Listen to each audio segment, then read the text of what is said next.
Kasih karunia dari Tuhan kita dan kasih setia dari Allah Bapa kiranya menyertai saudara sampai selamanya.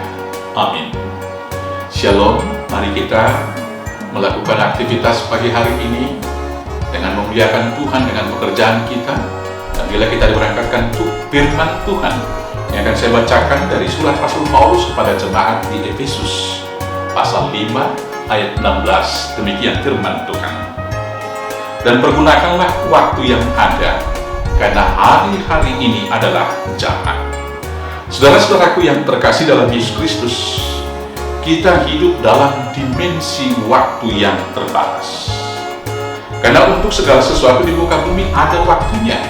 Itu boleh kita baca di dalam Pengkhotbah 3 ayat 1 sampai dengan ayat 8. Di dalam perikop atau di dalam Alkitab, di dalam bahasa Yunani ada dua kata yang dipakai untuk menerjemahkan waktu, yaitu kairos dan kronos. Kronos adalah waktu yang berulang atau siklus seperti jam, hari, minggu, bulan, dan tahun. Kairos dapat kita artikan dengan peluang, kesempatan, atau momentum. Di sisi lain, menurut masanya waktu dapat dibagi tiga, yaitu waktu kemarin yang adalah kenangan, waktu sekarang yang adalah kenyataan, dan besok yang adalah harapan. Selanjutnya menurut kategori umur, waktu itu dibagi yaitu masa kanak-kanak, remaja, muda, dewasa, dan tua. Saudara-saudaraku yang terkasih dalam Yesus, bagaimanakah kita memakai waktu yang ada pada kita? Apakah kita sudah bijak mempergunakannya? Mari kita renungkan dan jawab dalam hati masing-masing.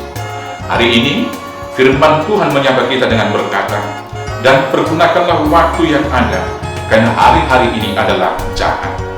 Bagaimanakah kita mempergunakan waktu kita dengan bijaksana? Yang pertama, kita harus berdoa kepada Tuhan supaya kita bijak memakai waktu. Sebagaimana Musa berdoa dengan berkata, ajarlah kami menghitung hari-hari kami sedemikian, hingga kami beroleh hati yang bijaksana. Mazmur 90 ayat 12. Dengan hikmat yang diberikan Tuhan, maka kita akan memakai waktu kehidupan kita dengan sebaik-baiknya, yaitu dengan cara mempergunakan setiap kesempatan atau momentum untuk melayani Tuhan, sebab peluang atau kesempatan tidak akan datang dua kali.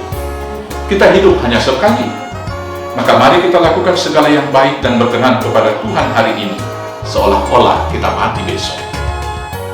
Belajar dari masa lalu, memperbaiki kesalahan pada masa sekarang, dan mensyukurinya, serta mengisinya dengan segala hal yang berguna dan yang berkenan bagi Tuhan.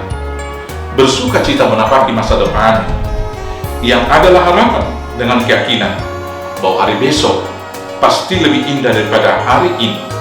Selanjutnya dalam fase kehidupan kita, mari kita isi seluruhnya dengan bijak, yaitu ketika kanak-kanak, jadilah anak yang baik dan yang menuruti orang tua dan setia kepada Tuhan.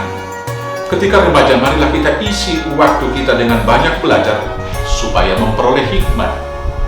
Ketika kita sudah dewasa, mari kita waktu kita dengan karya dan prestasi yang dapat menjadi berkat bagi orang banyak. Ketika kita tua, marilah kita isi kehidupan ini dengan kata-kata hikmat dan menyaksikan betapa baiknya Tuhan itu. Saudaraku yang terkasih dalam Yesus, selagi kita diberi Tuhan waktu dan kesempatan, mari kita pergunakan waktu tersebut untuk melayani Tuhan dengan cara yang pertama, tetap hidup kudus di hadapan Tuhan. Yang kedua, mengasihi sesama dan berbuat baik kepada semua orang. Yang ketiga, melakukan segala yang baik sekarang juga seolah-olah kita mati besok. Jangan menunda hal yang baik.